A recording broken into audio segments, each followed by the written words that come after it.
আসসালামু আলাইকুম, welcome to our channel.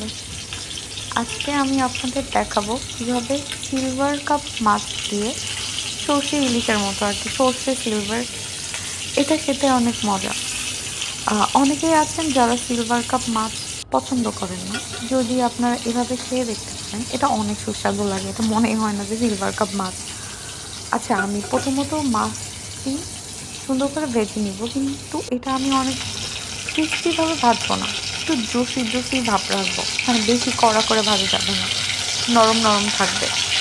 দেন আমি তেলে অল্প একটু পেঁয়াজ কুচি দিব, কারণ পেঁয়াজ, রসুন, আদা, মরিচ আমি সব একসাথে পেস্ট করে রেখেছি, তাই পেঁয়াজ আমি অল্পই দিব।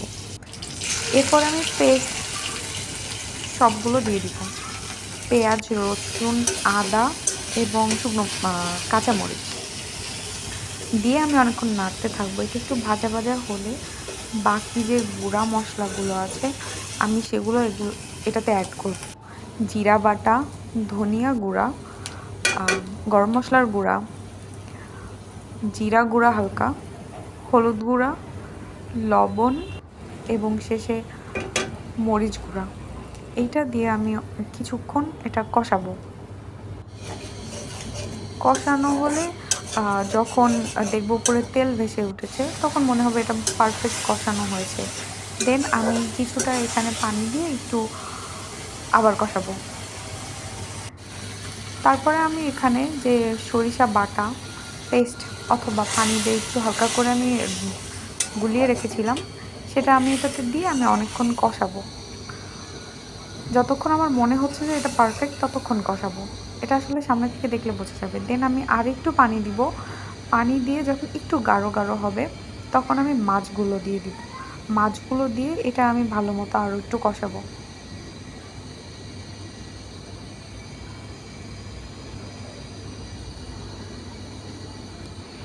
এখানে এই সময়টাতে আমি আস্তে আস্তে জাল দিব, আর ঢেকে দিয়ে আস্তে আস্তে জাল দিয়ে যতক্ষণ লাগে আর কি, এটা যত গাঢ় হবে তত আর কি টেস্টি হবে। তো আমি এভাবেই জাল দিতে থাকবো। যখন আমার মনে হবে যে এটা অনেকটা গাঢ় হয়ে গিয়েছে এবং উপরে যেহেতু সরিষা অ্যাড করা হয়েছে, উপরে হালকা হালকা তেল ভেসে উঠবে, দেন আমার মনে হবে যেটা হয়ে গিয়েছে এবং আমি তখন এটা নামিয়ে ফেলবো। এবং আপনি চাইলে নামানোর আগে উপরে কিছুটা সরিষার তেলও অ্যাড করতে পারেন, দেখতেও সুন্দর লাগবে আর আরও একটু স্পাইসি লাগবে, যেহেতু এটা সরিষার রান্না, সো স্পাইসি না হলে হবে না। তো দেখুন আমার ফাইনাল লুক, এটা খেতে অসাধারণ।